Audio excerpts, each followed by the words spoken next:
በስመ ሥላሴ በስመ አብ ወወልድ ወመንፈስ ቅዱስ አሐዱ አምላክ አሜን። በስመ አብ ወወልድ ወመንፈስ ቅዱስ አሐዱ አምላክ አሜን። በስመ አብ ወወልድ ወመንፈስ ቅዱስ አሐዱ አምላክ አሜን።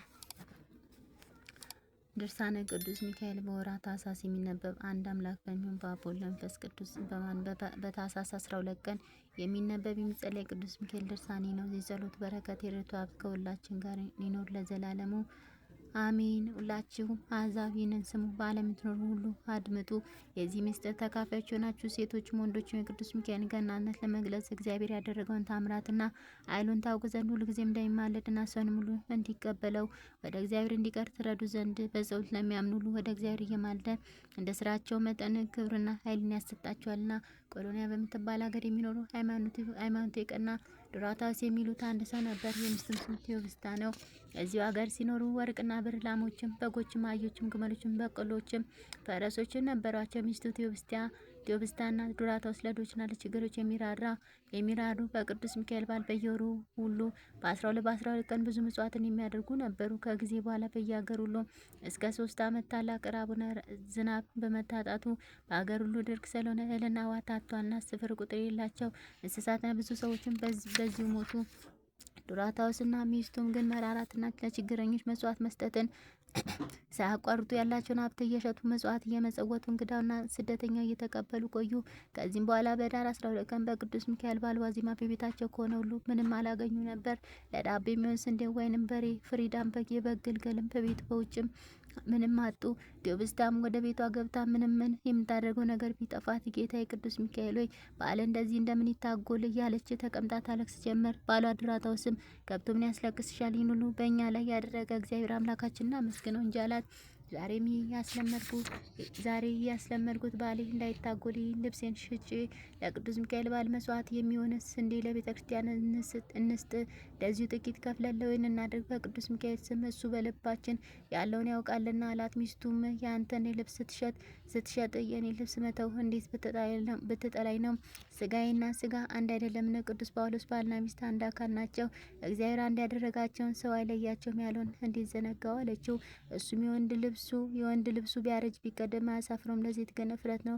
የአንቺ የጫንቃሽ ልብስ ለነገ ይቀበል፣ ለቅዱስ ሚካኤል በዓል እንድትጸልይበት አላት። እሷም መልሳ አሁንም ቅዱስ ጳውሎስ በክርስቶስ ዘንድ ወንድ ሴት በማለት የጾታ ልዩነት የለም አላለምን? እንዲያውም ምክንያት አታድርግ አለችው። እሱም እሺ አንቺ እንዳልሽ ይሁን፣ ዛሬ ልብሴ ወስጄ ለስንዴ እሸጥና ለቤተ ክርስቲያን ቄሰ ገበዝ እሰጣለሁ፣ ነገም ደግሞ የአንቺ ልብስ ወስጄ ለበግ መግዣ ውሏለሁ አላት። በማግስቱም ጧት የሚስቱ ልብስ ይዞ ወደ አንድ ባለበግ ካለበት ተራራ ወጣና ያንን ባለበግ በ3 ብር የሚሸጥ በግ አለን አለው። አሁን አለኝ አለው። ዱራታውስም ለጊዜው አሁን የሚስቴን ልብስ መያዣ እሰጣለሁ፣ ያገኘው እንደሆነ እስከ 3 ቀን ዋጋውን 3 ወቄት ወርቅ አምጥቼ እከፍላለሁ። 3ቱን ወቄት ወርቅ ያላገኘው እንደሆነ ግን የሚስቴን ልብስ ለአንተ ገንዘብ ይሆናል።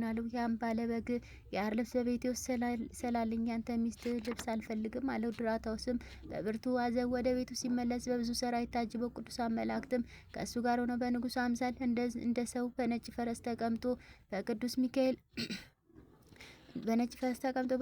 ቅዱስ ሚካኤልን በመንገድ ሲጓዝ አገኘው። ያን ጊዜ ዱራታውስ ፈርቶ ከጎዳና ፈቀቅ ብሎ ቆመ። ቅዱስ ሚካኤልም እንዴት አለ ዱራታውሴ፣ ከወዴት መጥተሃል? እስኪ ንገረኝ አለው። ዱራታውስም ወደ እሱ በቀረበ ጊዜ ዳግመኛ ቅዱስ ሚካኤል ዱራታውስን በትከሻ ያለ ልብስ የሴት ልብስ ይመስላልሳ አለው። ዱራታውስም መልሶ አሁን ጌታዬ ዛሬ ቅዱስ ሚካኤል በዓሉ ስለሆነ ለበዓሉ የማርደው በግ ልገዛ በበጎች ጠባቂ ዘንድ ሄጄ ነበርና ባለበጉ መያዣ ስጠኝ አለኝ። እኔም የሚስቴን ልብስ ሰጠሁትን። ከመያዣ የሆነ ብዬ ብሰጠው በቤት ያር ልብስ ሞልቶኛልና ብሎ እምቢ አለኝ አለው። ቅዱስ ሚካኤልም እኔ ዛሬ ብዋስ እስከ 3 ቀን ተከፍላለን ቢለው ዱራታውስም ጌታዬ አሁን እከፍላለሁ አለው።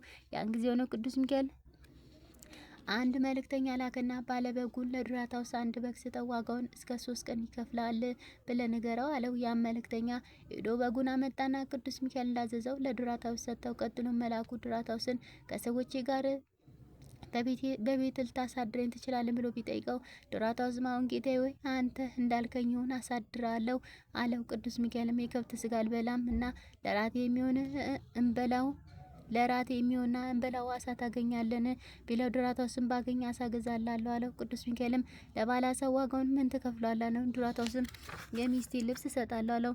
ያን ጊዜም ቅዱስ ሚካኤል በመንፈሱ ፈገግ አለና ከዚች ልብስ በቀር ሌላ የምትገዛበት የለምን ቢለው ጌታዬ ወይ አሁን የለኝም አለው። ቅዱስ ሚካኤልም በአሳ አጥማጆቹ ዘንድ ብዋስ እስከ 3 ቀን ትከፍላለን ቢለው አሁን ከፍላለሁ ጌታዬ ወይ አለው። ያን ጊዜ ቅዱስ ሚካኤል ወደ አሳ አጥማጆቹ አንድ መልአክ ላከ። ያን መልአክ ሄደና አንድ አሳ አምጥቶ ወዲያው ስለሰጠው ዱራታውስም ደስ ተሰኘ። ዱራታውስም ቅዱስ ሚካኤልን ጌታዬ ወይ ተነስና ወደ ቤት እንግባ አለው። ቅዱስ ሚካኤልም አንተ አስቀድመ ግባና ምግባችንን አሰናዳ፣ እኔ በኋላ እመጣለሁ አለው። እሱም አሳውና በጉን ይዞ ወደ ቤቱ ገባ። ሚስቱ ቴዎብስታም በሩን ለመክፈት ስትወጣ አሳውና በጉን ልብሷንም በጫንቃው ላይ ተሸክሞ ባየች ጊዜ ጌታዬ ወይ በጉና አሳውን ልብሴንም በጫንቃ ትከሻ ላይ አያለሁ፣ ይህ ሁሉ ከወዴት አገኘው አለችው። ባሏም እንዲሁ አላት። የምፈልገውን አጥቼ ወደ አንቺ ስመለስ ከአንድ ቸር መኮንን ጋር በመንገድ ላይ ተገናኘና ግርማውና ክብሩን ባየው ጊዜ ከመንገድ ፈቀቅ ብዬ ቆምኩ። እሱም ዱራታውስና ወደ እኔ ቅረብ፣ ከወዴት ትመጣለህ ብሎ ጠየቀኝ። እኔም ጌታዬ ወይ ዛሬ ቅዱስ ሚካኤል በዓል ስለሆነ ለበዓሉ የማደርገው በግ ልገዛ ሄጄ ነበር ብለው። ታዲያ እንዴት በግ አላገኘም አለኝ። ለባለ በጉ የምሰጠው ገንዘብ ስለሌለኝ እንካ የሚስቴ ልብስ ያዝና አንድ በግ ስጠኝ ብለው እኔ በቤቴ ውስጥ ያ ልብስ ሞልቷልና የአንተ ሚስት ልብስ አልፈልግም አለኝ ብዬ ብነግረው ያን ጊዜ ራራልኝ። ሰውየውም ቸር ነውና ወዲያው ከሰዎቹ አንድ መልእክተኛ ላከና አንድ በግ አምጥቶ ሰጠኝ። አሳውንም እንደዚሁ ዱራታውስ ይህንን ለሚስቱ ሲያጫውታት ሲነግራት ሳለ ከሰራዊቱ ጋር ቅዱስ ሚካኤል ወዲያው ደርሶ በር ቆመና ቴዎብስታ ወይ እንዴት አለሽ? በዚህ በክፉ የችግር ዘመንሽ እንደምን ትኖራላችሁ አላት። እሷም እግዚአብሔር ስሙ ይክበር ይመስገን በጌታችን በቅዱስ ሚካኤል ጸሎት አለን። አሁንም ና ወደ ባሮች ቤት ግባ፣ በውጭ አትቁም፣ አንተ የከበርክ ታላቅ ነህና አለችው። ቅዱስ ሚካኤልም ዱራታውስን እኔ ወደ ቤተ ክርስቲያን ስለሚሄድ በጉን አርደ ቆየኝ፣ አሳውን ግን ወደ አንተ እስክመለስ ድረስ አትረደው፣ ይቀመጥ፣ አንተና ሚስትም አስቀድማችሁ ስራችሁን አዘጋጁ ብሏቸው ወደ ቤተ ክርስቲያን ሄደ። ባላ ዱራታውስ ሚስቱን ለቅዱስ ሚካኤል ቤተ ክርስቲያን ለቁርባን የምንሰጠው በቤታችን የተረፈው ወይን የለምን አላት። እሷም የተረፈ አንድን ስራ አለ አለችው። ከዚያም ዱራታውስ ለቁርባን የሚሆነው ወይን ለመውሰድ ወደ ቤቱ ገባ። በገባ ጊዜ የወይኑ ዕቃ ሲጎበኝ በዕቃ ቤቱን በጓዳ ያሉ ጋኖችን፣ ስራዎችና ዕቃዎች ሁሉ ከአፍ እስከ ገደፋቸው ሞልቶ አገኛቸው። ሚስቱንም እኔ ማልጄ ከወጣ ወዲህ ወይን ጠጅ ያመጣልሽ ሰው አለን ብሎ ቢጠይቃት የለም አለችው። የሆነውን ነገር መርምረን እስክናውቅ ድረስ ዝም በይ፣ ለማንም አትናገሪ አላት። ዳግመኛም ወደ እንጀራ ቤት ቢገባ እንጀራውን በመሶብ ሞልቶ አገኘው። ከዚያም ዘይት፣ ቅቤ፣ ማር ወዳለበት ቤት ገብቶ አየ። ከዚያም በኋላ ወደ ስንዴው ጎተራ፣ ሌላውም የእህል አተር፣ ምስል፣ ተልባን የመሳሰሉ የእህል አይነቶች ወደ ነበሩበት ቤት ገባ። ከዚህም በኋላ ልብስ፣ ሽቶ ወደ ነበረበት ቦታ ገባ።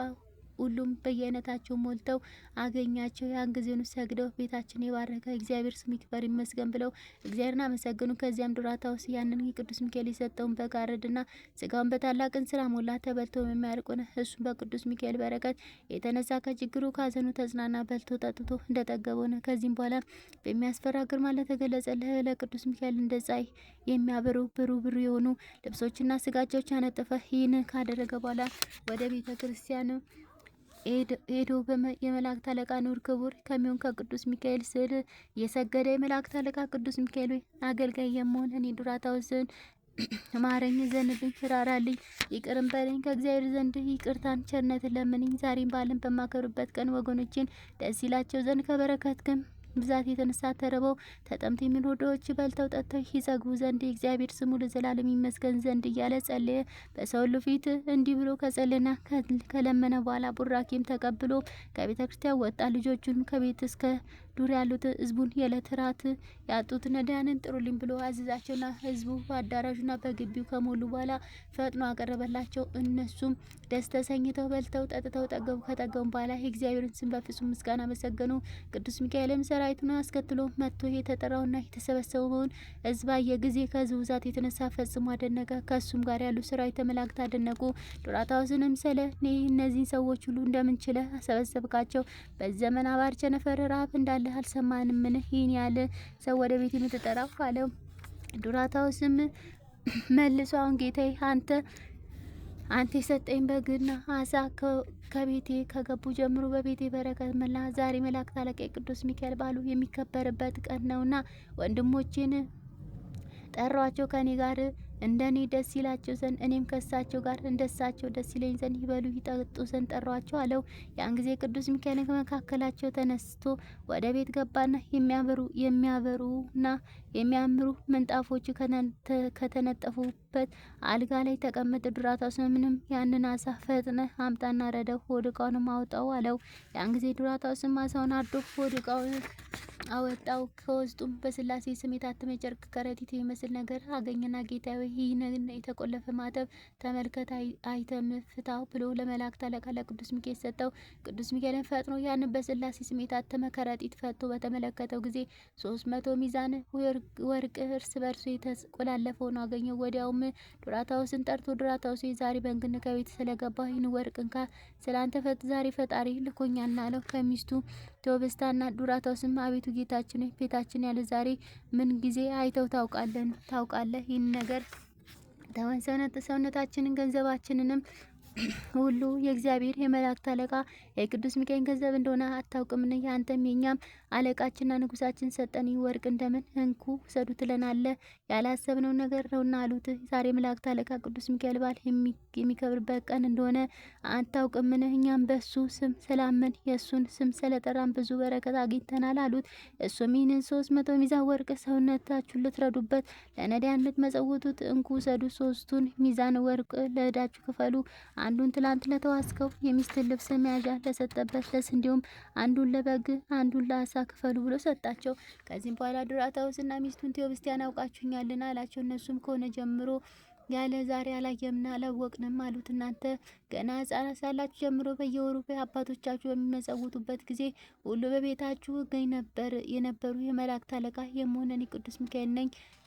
እኔ ስለ እናንተ በእግዚአብሔር ዘንድ በመዓልትና በሌሊት ምሕረት እለምናለሁ። ዛሬ ምነው ፈጽሞ ደስ ይበላችሁ፣ እናንተ ንዑዳን ክቡራን የተመረጣችሁ ለእግዚአብሔር አገልጋዮች ናችሁ። ቴዎብስቲያ ወይ ትላንት ገንዘብ አጥቼ ቅዱስ ሚካኤል በዓል በቤቴ ከሚታጎስ ዛሬ በሞት በተሻለኝ ነበር እያልሽ ዱራታውስን ጌታ አለቃዬ ለሚሆን መላእክት አለቃ ለቅዱስ ሚካኤል በዓል መዘከሪያ ይሆን ዘንድ ቀሚሴ መደረብን ሽጥ ስትዩ የሰማሽ አይደለምን? ዱራታውስና ቴዎብስቲያም ሆይ በጌታችን በኢየሱስ ክርስቶስ ዘንድ በሰማይ ዋጋችሁ ፍጹም ነው፣ ለዘላለሙ የማያልቅ ፍጻሜ የሌለው ምሕረቱ ቸርነቱ በረከቱ አድሮባችሁ ይኑር። ዛሬ በዚህ ዓለም የሰራችሁት ምግባር ትሩፋት፣ የመጸወታችሁትን ምጽዋት፣ ያቀረባችሁትን መስዋዕት እግዚአብሔር አስቦ ተቀብሎታልና በሚመጣው ዓለም የማታልፍ የማትለወጥ መንግስተ ሰማያትን ያወርሳችኋል አላቸው።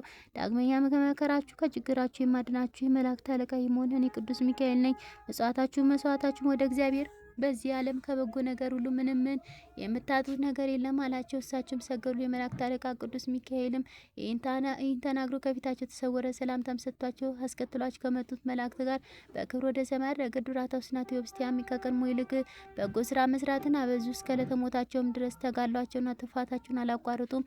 ሕዝቡም ሁሉ በእሳቸው ጸሎትና ልመና በጌታችን በኢየሱስ ክርስቶስ አመኑ። ቸር ከሚሆን ከባሕርይ አባቱ ያውማያዊ ከሚሆን ከባሕርይ ሕይወቱ ከመንፈስ ቅዱስ ጋር ዓለም ከመፈጠሩ አስቀድሞ እስከ ዛሬ ከዛሬም እስከ ዕለተ ምጽአት ከዚያ በኋላ ለዘላለም ጌትነት የባህሪው ገንዘቡ ለሚሆን ለእርሱ ክብር ምስጋና ይግባው፣ አሜን።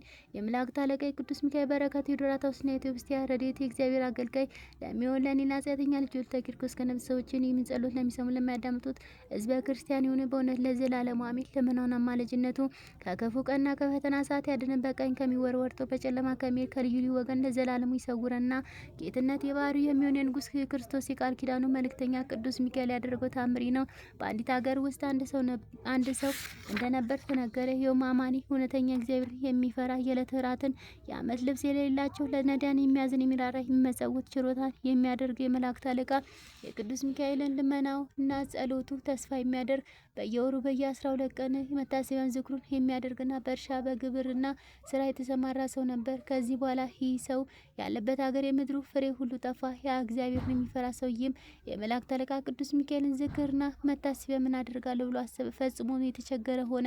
ከቤቱም ከንብረቱ ምን አልተረፈውም። ድርቶ ለበሰ። ፍጹም ችግር ጸናበት። የሚበላው የሚጠጣው የሚለብሰውም አጣ። ለዕለት ምግቡ እንኳን ቸገረው። የራብ የጽም ችግር ስለጠናበት ፍጹም ሐዘን ተሰማው። ኃይሉ ፈጽሞ ደከመ። የጠጅ ስካር እንደጣለው ሰው ሆነ። ከአልጋው ከመቀመጫው መነሳት ተሳነው። ከራቡም ብዛት የተነሳ አዝኖተኛ እንደ ሞተ ሰውም ሆነ። በዚያች ሰዓትና በዚያች ዕለት ለሰው ምሕረትን የሚለምን የመላእክት አለቃ ቅዱስ ሚካኤል ከሰማይ ወርዶ ወደ እሱ መጣ። በትሕትናው ለሰው ታዛዥ እንደመሆኑ መጠን ለቸርነቱም ወሰን የለውምና ያን ጊዜ የመላእክት አለቃ ቅዱስ ሚካኤል ባለጸጋ ለነበር ለዚያ ሰው ታየው፣ ተናገረው። ዝክሬን የምትዘክር መታሰብ የምታደርግ ወዳጄ ወይ ለምን ፈጽመ ታዝናለህ? በጧት ፈጥነ ተነሳ፣ አትዘገይ፣ ልብ ይጽና፣ ኃይልም አይድከም።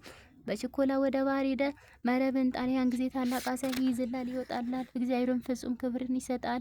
እነሆ በውስጡም ብዙ በረከትን ታገኛለህ። እኔም ካንተ አልለይም፣ ካንተም ጋር እሆናለሁ። በችግርም ጊዜ አልተውም፣ ችላ አልልም፣ አልንቅም፣ ፈጽሞ ለችግር አልሰጥም። የእግዚአብሔር ኃይልም ከአንተ ጋር ይኖራል አለው። የመላእክት አለቃ ቅዱስ ሚካኤል ይህን ተስፋ ከነገረ በኋላ ከፊቱ ተሰወረ፣ በፍጹም ክብሩን ወደ ሰማይ አረገ።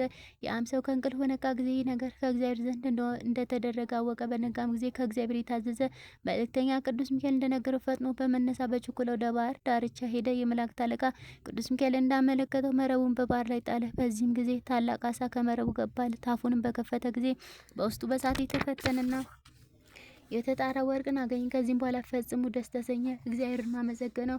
ፍጹም ችግርና ድህነት ይዞ ሳለ ያልናቀው ችላ ያላለው ንቆ ያልተወው የመላእክት አለቃ ቅዱስ ሚካኤልም እያመሰገነ ያንን ወርቅ ይዞ በፍጹም ደስታ ወደ ቤቱ ተመለሰ። ከዚህም በኋላ ከዚያ ከወርቁ አንስቶ የመላእክት አለቃ የቅዱስ ሚካኤልን ስዕል አሰራ፣ አሳለ፣ በአማረ በተወደደ ጌጥም አስጌጠ። በፍጹም ክብርም አክብሮ ንዕድ ክብርት በምትሆን በቤተ ክርስቲያን ውስጥ ሰቅሎ አኖረው። በየወሩ 12 ቀንም የቅዱስ ሚካኤልን መታሰቢያና ዝክር እስከ ዕለተ ሞቱ ድረስ ሲያስታጉል ኖረ። የቅዱስ ሚካኤል ፍጹም ልመናው ለዘላለሙ ከኛ ጋር ይኑርልን በእውነት ለዘላለሙ አሚን። አንድ አምላክ በሚሆን በአብ በወልድ በመንፈስ ቅዱስ ስም አምነን በታኅሳስ በባታ 12 ቀን የመላእክት አለቃ የቅዱስ ሚካኤል በዓሉ በሚከበርበት ቀን መታሰቢያ እንደሆነ እንናገራለን። በዚህ ቀን የመላእክት አለቃ ቅዱስ ሚካኤልን እግዚአብሔር ወደ ባቢሎን ስለላከው ከሚሳኤል፣ ከአዛሪያ፣ ከአናንያ ከሚባሉ ከሶስቱ ብላቴኖች 3 ደቂቅ ጋር አራተኛው ተቆጠረ። በባቢሎን የነገሰ የባቢሎን ንጉሥ ናቡከደነፆር በእሳት ጉድጓድ ውስጥ በጣላቸው ጊዜ የእሳቱ ላንቃ 40 ክንድ ወደ ላይ ወጥቶ እሳቱ የሚያነዱትን አቃጥላቸው።